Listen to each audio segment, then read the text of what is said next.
इन मुज़ाकरात में इस बार अफ़गान तालिबान के रहनुमा सिराजुद्दीन हक्कानी ज़िम्मेदारी ले रहे हैं, इसलिए अमन मुआहिदा पुराने मुआहिदों से इसको मुख्तलिफ कहा जा सकता है। लेकिन माजी में इतने बुरे तजुर्बात के बाद भी क्या मुज़ाकरात का फ़ैसला ठीक है, इसको लेकर पाकिस्तान में एक नई बहस छिड़ चुकी है, क्योंकि ये भी सवालिया निशान है कि पाकिस्तान हज़ारों कुर्बानियाँ देकर TTP की कमर तोड़ चुका, तो ऐसे हालात में मुआहिदे की ज़रूरत क्या है। मैं बात करूँगी, मुझे दिफाई तज्ज़ियाकार जनरल रिटायर्ड नईम खालिद लोधी साहब ज्वाइन कर रहे हैं। अस्सलाम वालेकुम, बहुत बहुत शुक्रिया जनरल साहब। जनरल साहब, जैसे मैंने अपने इंट्रो में भी कहा कि बहुत बार माजी में मुज़ाकरात शुरू किए गए, कई बार मुआहिदे हुए, लेकिन ये मुआहिदे नाकाम हुए और उनके बाद फिर फौजी ऑपरेशंस करना पड़े। इस बार मुआहिदे की कामयाबी की आप जमानत क्या समझते हैं? बहुत शुक्रिया। मेरे ख्याल आपने इंट्रो में ही जो पिछले मुआहिदे नाकाम हुए उनकी वजूहात बयान कर दी, लेकिन मैं उन्हें दोहराए देता हूँ कि उस वक्त उनकी पुश्तपनाही रॉ कर रहा था, शायद CIA भी मुलव्वस हो, और NDS तो लाजमी तौर पर था। उनके लिए बहुत आसानी थी, एक सेफ हेवन बना हुआ था अफगानिस्तान की सरजमीन, और ये बहुत ज़्यादा थे तादाद में, एक दूसरे को सैबोताज कर। बुनियादी तौर पे जो पीछे से सैबोताज हो रहा था वो जो इनके हैंडलर्स थे, जिनका मैंने जिक्र कर दिया है, उनकी वजह से सैबोताज हो रहा था। तो क्या ये बड़े वसूख से कहा जा सकता है कि अब की बार रॉ और NDS की इन्वॉल्वमेंट नहीं होगी, क्योंकि ये भी कहा जा रहा है कि एक तरफ से उधर से फंडिंग भी लेते रहे, इधर अपने हमले भी जारी रखे। जो उनको आसानी थी वहां से, वो सिर्फ फंडिंग की नहीं थी, वो आसानी उनकी प्लानिंग की, उनकी गाइडेंस की, उनको एक एक लम्हे का बताने की, अब ये करो, अभी वो करो, क्योंकि वो नजदीक था मामला। अब उस तरीके से हैंडलिंग नहीं हो पाएगी। और एक बड़ा फैक्टर अगेन उसमें आपने उसका जिक्र किया, वो ये है कि वो सरजमीन अफगानिस्तान की अफगान तालिबान तैयार नहीं है उनको इस्तेमाल करने देने के लिए। ये भी उनके लिए एक बड़ा मसला पैदा हो गया। और तीसरी बात का भी आपने जिक्र किया, वो ये कि चूंकि इनको अभी बहुत कमजोर कर दिया गया है, तो इनमें अभी वो सकत नहीं है कि ये दोबारा सर उठा सकें और कह सकें जी हम ये नहीं मानेंगे, वो नहीं मानेंगे। ये बातें तो छोड़ दें, ये इनमें कोई सियासी पहलू हैं, कुछ इखलाकी पहलू हैं। इखलाकी पहलू ये है कि जिन लोगों के लख्ते जिगर शहीद हुए हैं वो क्या महसूस करेंगे, तो उसके लिए साफ ज़रा हुकूमत को कोई ना कोई या उनको ऑन बोर्ड लेना पड़ेगा या उनसे बातचीत करनी पड़ेगी। लेकिन मैं मिलिट्री पहलू के पॉइंट ऑफ व्यू से आपको दो बातें बता दूं। पहली बात यह है कि आज तक ऐसा नहीं हुआ कि जब दो कुव्वतें आपस में नबर्द आज़मा हों तो एक कुव्वत इस बात पर मुसिर हो जाए कि मैंने तो आखिरी आदमी मारना है, उसके बाद मैं बात करूंगा। ऐसा कभी नहीं हुआ। First world war, second world war और भी जंगें हुई हैं। अभी हाल ही में अमेरिकन बात करके गए हैं अफगान तालिबान से, IRA से बात की थी UK की हुकूमत ने। तो ये समझना कि जी हुकूमत ने घुटने टेक दिए हैं, हुकूमत मजबूर होगी, ऐसा नहीं है। जब हुकूमत कह रही है कि अगर वो कॉन्स्टिट्यूशन को मानेंगे, हथियार रखेंगे, तब उनसे बात होगी, तो तभी होगी। एक और बात, ये तो हुकूमत कुछ ग्रुप्स के साथ बात कर रही है, जो इतलात आ रही है कि 12 ग्रुप्स ऐसे हैं, बात हो रही है, लेकिन 65 छोटे बड़े ग्रुप्स हैं। कुछ ग्रुप से तो आप बात कर लेंगे, लेकिन बाकी ग्रुप तो अपनी शैतानियां जारी रखेंगे। जी, पहली बात तो ये कि आज 65 नहीं है, ये किसी जमाने में 65 थे। आज का मुझे तादाद मालूम नहीं है, लेकिन ये बहुत कम हो चुके होंगे मेरे अपने अंदाजे में। ये कोई ऑथेंटिक बात मैं नहीं कर सकता, इसलिए मैं नंबर की बात नहीं कर रहा। दूसरी बात यह है कि एक बात जो उठती है कि गारंटी कौन देगा।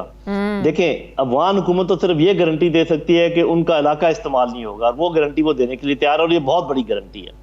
उसके अलावा जब ये धारे में शामिल होंगे तो इनमें जो कबाइल के लोग हैं उनको अपने अपने कबीलों के हवाले करके उन कबीलों से गारंटी ली जाएगी कि ये 5 आदमी जो हमने आपको हैंड ओवर किए हैं या 10 आदमी, ये आप जिम्मेदार होंगे इनकी हरकतों के। और ये एक आम उसूल है कबाइल में कि वो ऐसा कर लेते हैं, अपने लोगों को वो अकोमोडेट कर लेते हैं और कहते हैं कि हम इनके जिम्मेदार हैं। जो लोग साउथ पंजाब या इंटीरियर के लोग हैं, साफ ज़ाहिर है उनको वो जैसे थाने में 10 नंबर वालों का होता है, इस किस्म का कोई कार्रवाई होगी, तो ये ऐसे थोड़ी होगा कि भी बस हुकूमत मान जाएगी, जी आए जी आप बिस्मिल्लाह और अब जो मर्जी करे। तो मेरा ख्याल है कि थोड़ा सा हमें हुकूमत को इतना तो देना चाहिए कि इतनी अकल तो उनमें होगी कि गारंटी जो तालिबान से आप बात कर लेते हैं, जो हमारी गारंटी दे रहे हैं अफगान तालिबान की उनकी सरजमीन इस्तेमाल नहीं हो रही होगी, लेकिन वो तो खुद निशाना बन रहे हैं दाइश का। आज तो दाइश बहुत बड़ा खतरा है। जी, दाइश बहुत बड़ा खतरा है, और ये मुश्तरका खतरा है पूरी दुनिया का। ये मतलब कम से कम दुनिया कह ये रही है। हालांकि मेरा अपना नजरिया ये है कि इसी दुनिया में ऐसे मुल्क मौजूद हैं जिन्होंने दाइश को यहाँ लाकर बिठाया है, और मुझे कोई लगी लिपटी इसमें बात करने की जरूरत नहीं। अमेरिका खुद लेकर आया है दाइश को ISI के, और इसीलिए लाया है कि कहीं ये अफगान तालिबान बाद में कामयाब ना हो, वो इनको कोलैप्स चाहता है।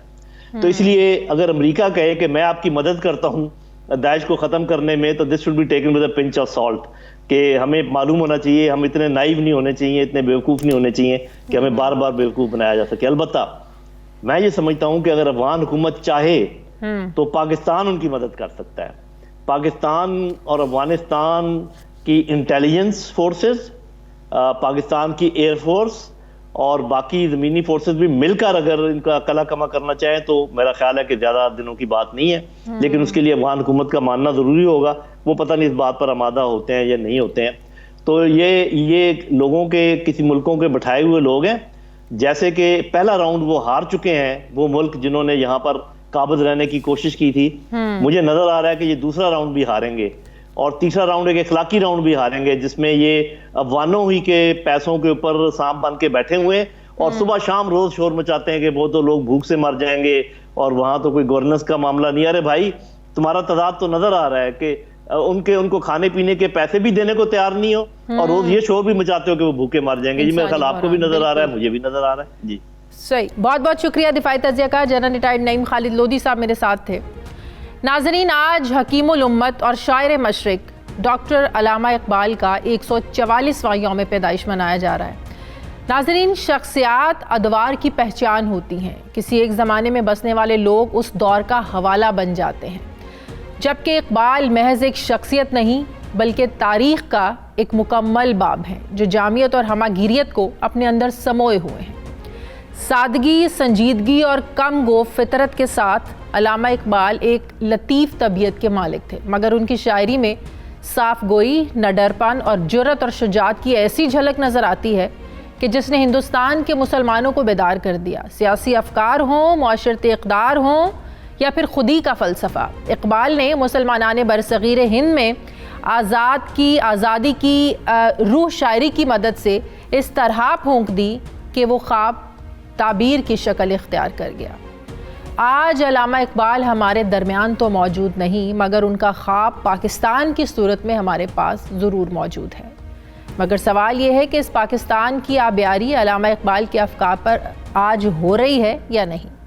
हमें भी अल्लामा इकबाल के नज़रिए के मुताबिक ये उम्मीद रखनी चाहिए कि ये गुलशन महकेगा और इस गुलशन का एक एक ज़र्रा चमकेगा और पाकिस्तान हमेशा ताबिंदा रहेगा। अल्लामा इकबाल हमारे दरमियान तो मौजूद नहीं, मगर उनका ख्वाब पाकिस्तान की सूरत में हमारे पास ज़रूर मौजूद है। मगर सवाल ये है कि इस पाकिस्तान की आबियारी अल्लामा इकबाल के अफ़कार पर आज हो रही है या नहीं।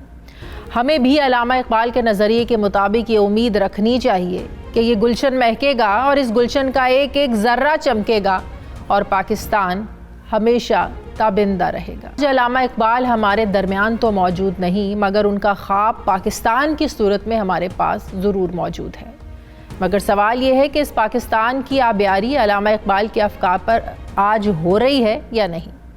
हमें भी अल्लामा इकबाल के नज़रिए के मुताबिक ये उम्मीद रखनी चाहिए कि ये गुलशन महकेगा और इस गुलशन का एक एक ज़र्रा चमकेगा और पाकिस्तान हमेशा ताबिंदा रहेगा।